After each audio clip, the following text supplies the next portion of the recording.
Relationships can be categorized in a number of ways. First off, a relationship can be an exchange or communal one. Exchange relationships are characterized tit for tat repayment of benefits. In these, people are motivated to keep the balance at zero. So you might think of an exchange relationship as more of a marketplace one. In communal relationships, partners respond to each other's needs without regard for keeping score. Have you ever tried to pay a friend for a ride to the airport or somewhere just to offend him or her? This offense can occur when one person feels the relationship is communal, but the other treats it as an exchange relationship. Another categorization is passionate and companionate love. Burscheid and Walster first distinguished between these two. Passionate love is based on very high sexual feelings, is highly unpredictable, produces a roller coaster of emotions. Because it is based on unpredictability, it naturally decreases over time. Companionate love, on the other hand, is deep sharing and caring, when your life is deeply intertwined with each other's and you value each other's companionship. Unlike passionate love, companionate love increases naturally over time. The authors warn that when people marry young, it is often based on passionate love alone. If there is not a good dose of companionate love to compensate as passionate love decreases, the relationship is likely to end in divorce. Incidentally, these researchers, Burscheid and Walster, later became Walster and Walster. That's right, they got married. Now, Sternberger took this a step further and included three main relationship components: passion, intimacy, and commitment. His passion and intimacy are very similar to Burscheid and Walster's. And by commitment, Sternberg means intention to stay in the relationship. He defines 7 different relationships by their inclusion and exclusion of these components. So there are 7 total, and let's start with I only. So that would be intimacy only, right? He defines this as liking. And then P only, passion only. So lacking the commitment, lacking the intimacy, and he calls this infatuation. And then C only, so just the commitment. Now stop and think about that for a minute.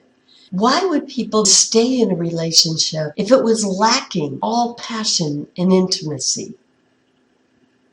And you might have thought, well, they might stay in for the kids. And that's a very common reason. Another one might be because of the money or other kinds of conveniences. So C only, Sternberg defines this as empty love. Empty love. Now, passion and commitment, P and C. So this relationship would be missing what? That would be the intimacy. Sternberg calls this fatuous love. F-A-T-U-O-U-S, fatuous love. And fatuous is defined as foolish, mainly, right? So kind of foolish love. Then we have I and C. So we have intimacy, we have commitment, what is missing, and that it is passion. Sternberg defines this as companionate love. Then I and P. So we have intimacy, we have passion. What is missing? The commitment. Sternberg refers to this as romantic love. Finally, what we are left with is what? All 3, right? A relationship that has the passion, the commitment, and the intimacy. all three components. Sternberg refers to this as consummate love. Consummate love, C-O-N-S-U-M-M-A-T-E, right? A consummate love meaning all-consuming. If you are fortunate enough to ever find this in your lifetime, Sternberg would advise you to hold on to it. Now, this brings us to Hendricks Love Styles and your questionnaire number 14. Questionnaire number 14, where you can now interpret your love style. So you have your scores for each of Hendricks' styles. Your love style is the way that you tend to approach relationships. Sometimes a person will have two scores that are within just a few points from each other for first place, and thus a combination of two different styles. But usually there's one that stands out as their main approach. So you want to look at your scores for this and figure out yours before we turn to identifying each of these Hendricks love styles. The first one we're going to look at is Eros. And those with an Eros love style tend to think of love as sexual attraction. So based on passionate sexual feelings, whether you act on them or not, this is what you are attracted to. Someone to whom you are highly physically attracted, and you tend to have those sexual feelings. So based very highly on physical attraction, those with an Eros style most often of the love styles claim to fall in love at first sight. The second one, Ludic. Those with a Ludic style tend to think of love like a game. At its best, they treat it in a very light, teasing, childlike, playful manner. At its worst, they may even keep score. Madonna has song lyrics referring to keeping score with notches on her bedpost. The next style is pragmatic. Those with a pragmatic love style tend to look at love with a clear goal in mind and seek out that life partner in a very goal-oriented way.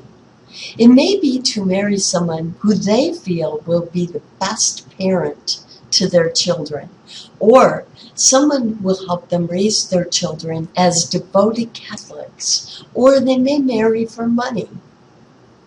Pragmatic reasons.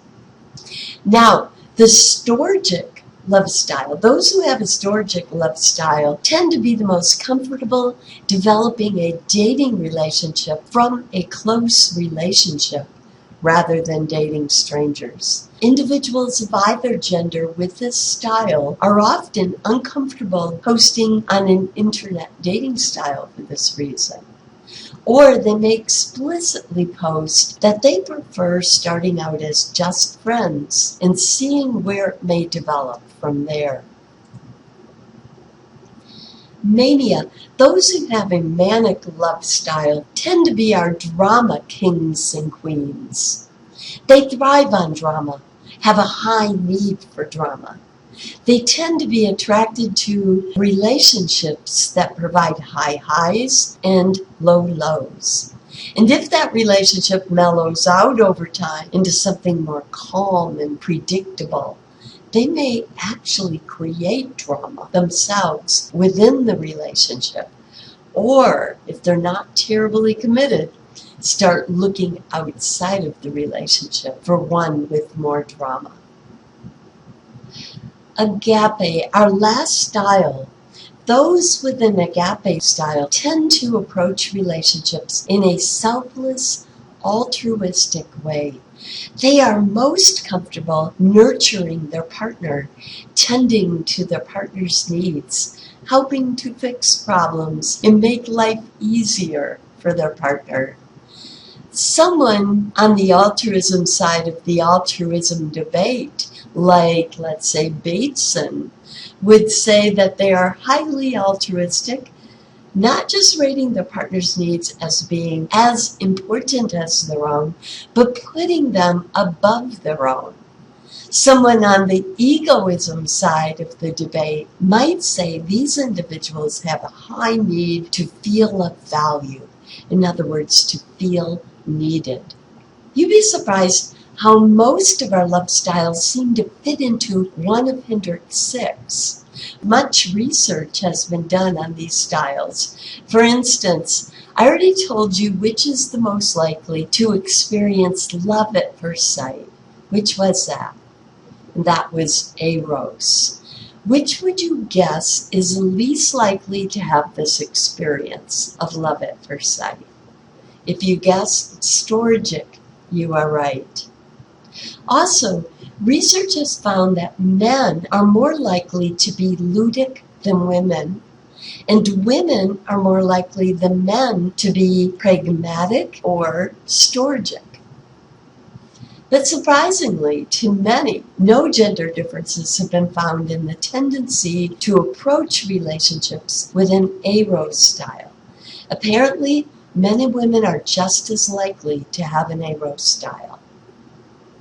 Let's see if you can guess a couple other findings. Relationships of which style do you think take the longest to develop? And that would be Storgic. And which relationships do you think are the least likely to last? And that would be Eros.